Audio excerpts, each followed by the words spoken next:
अस्सलाम वालेकुम and welcome to my channel. Start करते हैं अपनी वीडियो इस दुआ के साथ कि आप लोग सब जहाँ रहिए खुश रहिए, बहुत अच्छी सेहत के साथ रहिए और अपने इर्द गिर्द खुशियाँ और आसानियाँ बांटने वालों में हमेशा शामिल रहिए। तो आज जो रेसिपी मैं आप लोगों के साथ शेयर कर रही हूँ वो है बहुत ही मज़ेदार और बहुत ही आसान फ़िश कटलेट्स या फिर फ़िश कबाब। तो सबसे पहले आप इसके इंग्रेडिएंट्स नोट कर लीजिए। मैंने 750 ग्राम्स फ़िश फ़िले ले लिए हैं जो कि बोनलेस हैं, और इसके साथ कुछ मसाले हैं। पहले इन मसालों को लगा के आप इसको मैरिनेट कीजिए, जिसमें नमक है और रेड चिली पाउडर है, हल्दी पाउडर है, यहाँ पे गार्लिक पाउडर है और अजवाइन है 1 टीस्पून। 2 लेमन्स हैं जो कि इसमें मैरिनेशन में मैं शामिल कर दूँगी। नॉर्मली लोग जो हैं वो फ़िश कटलेट्स बनाने के लिए फ़िश को पानी के साथ जस्ट बॉईल कर लेते हैं, मगर मुझे लगता है उससे उसकी स्मेल शायद इतनी प्रॉपर ख़त्म नहीं होती। तो मैं इस तरीके से इसको पहले कुछ मसालों के साथ मैरिनेट करके रख देती हूँ और उसके बाद इसको स्टीम में पका लेती हूँ 1 to 2 टेबलस्पून ऑयल के साथ। तो मैंने यहाँ पे मसालों में 1 टीस्पून सॉल्ट ऐड किया, 1 टीस्पून हल्दी, 2 टीस्पून जिंजर नहीं गार्लिक पाउडर और 1 टीस्पून के बराबर फुल अजवाइन इसमें मैंने डाल दी, जो कि इसकी जो स्मेल होती है, रॉ स्मेल जो फ़िश की होती है, उसको ख़त्म करने में हमारी हेल्प करेगी। यहाँ पे 2 लेमन के जूस मैंने इसमें शामिल कर दिया है। 2 लेमन अगर आप टेबलस्पून के हिसाब से देखिए तो 2 से 3 टेबलस्पून लेमन जूस इसमें मैंने शामिल कर दिया। आप इन चीज़ों को लगा के इसको एटलीस्ट 15 मिनट्स के लिए फ़िश को रख दीजिए। उसके बाद जस्ट 2 टेबलस्पून ऑयल ले लीजिए और इसके अंदर इस फ़िश को आप समझे हमें जस्ट स्टीम ही इसको करना है, ऑयल बस थोड़ा सा ही मैंने इसमें शामिल किया है। तो मैं पानी इसमें नहीं ऐड करती बिल्कुल भी और बॉईल भी नहीं करती, बस इसी तरीके से आप 2 टेबलस्पून ऑयल के अंदर सारे फ़िले को रख के और इसको स्टीम दे के इसको पका लीजिए। और आखिर में तो हमें इसको तोड़ के और चूरा करना ही है, श्रेड करना है फ़िश को, तो वो तो कोई प्रॉब्लम नहीं है। बस आप इसको अच्छी तरह पका लीजिए और इस तरीके से बाद में इसको पैन में ही मैं मैश कर लूँगी, ताकि मुझे इसको निकाल के अलग से श्रेड करने की ज़रूरत ना पड़े। आप पैन में इसको इस तरीके से प्रॉपर श्रेड कर लीजिए या मैश कर लीजिए और बस ये इस तरीके से इसमें से स्मेल ख़त्म हो जाएगी। और पानी हमने इसमें डाला नहीं है बिल्कुल, तो बस आप इस तरीके से इसको मैश करके और प्लेट में निकाल लीजिए। अच्छी तरह से इसे फ्राई कर लीजिए एक तरीके से, ताकि जो भी फ़िश की स्मेल है रॉ वो ख़त्म हो जाए। इसके बाद फ़िश आपने श्रेड कर ली, उसको अलग निकाल लिया। अब हम जो कटलेट्स बनाएंगे उसके लिए कुछ चीज़ें हम और देख लेते हैं। मैंने यहाँ पे 1 अंडा शामिल करना है इन कटलेट्स के अंदर, और अनियन एक मैंने लार्ज साइज़ का ले लिया, उसको फाइनली चॉप कर लिया बिल्कुल बारीक।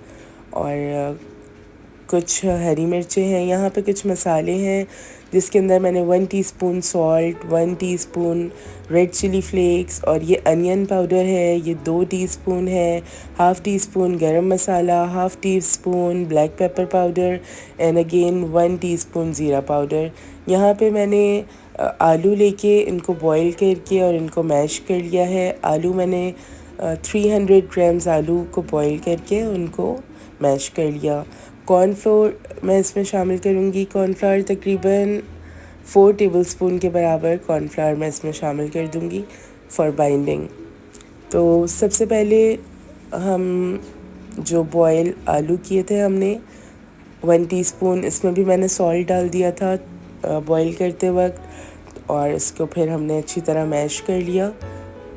आलू की क्वांटिटी आप फ़िश से हाफ़ से भी कम रखिएगा। मैंने 750 ग्राम्स जो है वो फ़िश ली थी और मैंने 300 ग्राम्स जो हैं वो आलू इसमें लिए हैं। आलू हम सिर्फ एक बाइंडिंग एजेंट के तौर पे यूज़ कर रहे हैं, तो आलू की क्वांटिटी आप ज़्यादा मत लीजिएगा। तो यहाँ पे क्योंकि फ़िश में भी मैंने सीजनिंग की थी, सॉल्ट भी डाला था, तो जो बकाया हम इसके ऊपर सारी चीज़ों पे जब सॉल्ट डालेंगे तो हमें उसका ज़रा ख़्याल करना है कि सॉल्ट ज़्यादा ना हो जाए। अब मैं यहाँ पे 1 लार्ज अनियन, जिसको बिल्कुल फाइनली बारीक चॉप कर लिया था अनियन को, वो मैं शामिल कर दूँगी इसके अंदर। आप चाहें तो ग्रीन अनियन भी, हरा प्याज भी इस्तेमाल कर सकते हैं। यहाँ पे ग्रीन चिलीज़ तकरीबन मैंने 7 से 8 अदद, जिनको बारीक काट लिया, वो शामिल कर दिया। हरा धनिया 4 tablespoon chopped, and again 4 tablespoon chopped ही यहाँ पे मिंट लीव्स यानी कि पुदीना मैंने शामिल कर दिया है इसमें। और ये कुछ मसाले 1 teaspoon salt, 1 teaspoon red chilli flakes, यहाँ पे 2 चम्मच अनियन का पाउडर है, half teaspoon garam masala, half teaspoon black pepper powder, and again 1 teaspoon jeera powder, जो कि भुना हुआ ज़ीरा है। ज़ीरा भून के आप उसको पीस लीजिए, वो इसमें शामिल कर देंगे। और कॉर्नफ्लावर भी यहाँ पे एज़ अ बाइंडिंग एजेंट ही शामिल किया जा रहा है, तो 4 टेबलस्पून के बराबर मैं यहाँ पे इसमें कॉर्नफ्लावर शामिल कर दूँगी।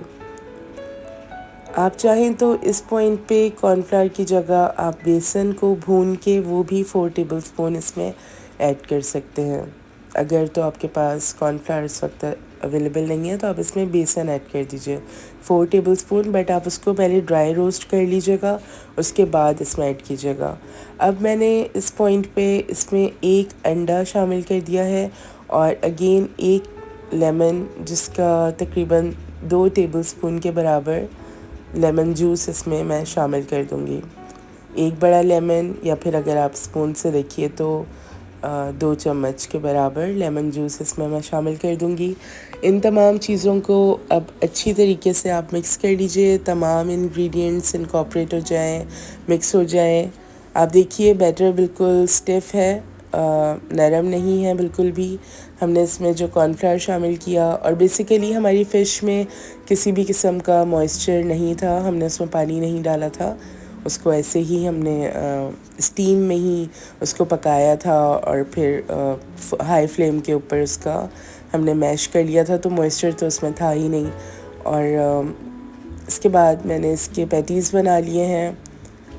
अच्छी तरह मिक्स करने के बाद मेरे पास 24, ये जो मैंने आपको सारी क्वांटिटी बताई है उसमें मेरे 24 पैटीज़ बन के तैयार हुए हैं, यानी कि फ़िश कटलेट्स 24 बन गए इस एक्यूरेट क्वांटिटी के अंदर।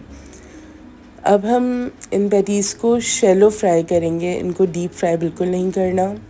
और मैं इस पे कोई एग वॉश नहीं यूज़ कर रही, क्योंकि ज़रूरत नहीं है। 1 अंडा हमने इसके अंदर शामिल कर दिया है, और कॉर्नफ्लावर शामिल कर दिया है, जिससे बाइंडिंग बहुत अच्छी है, और ये टूटेंगे नहीं, तो इसलिए इस पे एग वॉश लगाने की मुझे बिल्कुल भी ज़रूरत नहीं है। तो आप मीडियम टू हाई फ्लेम के ऊपर, क्योंकि तमाम इंग्रेडिएंट्स जो हैं वो सब तैयार हैं, पके हुए हैं अंदर से, तो आप इसको मीडियम टू हाई फ्लेम के ऊपर 2 to 3 मिनट्स ईच साइड करके इसको आप फ्राई कर लीजिए, और बहुत अच्छे और बहुत ही मज़ेदार फ़िश कटलेट्स बन के तैयार हैं। स्पाइस का जो लेवल है, जो मैंने आपको मेजरमेंट जो भी बताया है इसके क्वांटिटी, वो बिल्कुल मॉडरेट है। बच्चों के हिसाब से भी ठीक है, लेकिन अगर आपको बिल्कुल ही बच्चों के लंच बॉक्स में burger patty as a burger patties को यूज़ करना है, तो आप जो हरी मिर्चें मैंने इसमें शामिल की हैं वो इससे ओमिट कर दीजिए। और अगर आपको स्पाइस थोड़ा सा ज़्यादा चाहिए तो इसके अंदर आप जो रेड चिली फ्लेक्स मैंने 1 टीस्पून डाला, आप इसको डबल कर दीजिए, तो स्पाइस लेवल इसका हाई हो जाएगा। यहाँ पे मैंने फ़िश कटलेट्स को टमाटर की चटनी और पुदीने के रायते के साथ सर्व किया है। आप चाहें तो इसको मायो गार्लिक डिप के साथ भी सर्व कर सकते हैं। बहुत आसान और येट अगेन बहुत ही मज़ेदार फ़िश कटलेट्स बन के तैयार हैं, तो इसको ट्राई ज़रूर करें अपने घर में आप लोग, और फ़ीडबैक दीजिए कमेंट बॉक्स में जाके। और अगर कोई आप लोगों की रिक्वेस्ट है तो आप कमेंट्स में ज़रूर मुझसे कर सकते हैं। मैं कोशिश करूँगी कि आपकी रिक्वेस्ट को पूरा करूँ। वीडियो को अगर पसंद आती है आपको रेसिपी तो लाइक करें, सब्सक्राइब करें अगर नए हैं चैनल पे, और इसी तरह देखते रहिए। Thank you so much for watching and take care.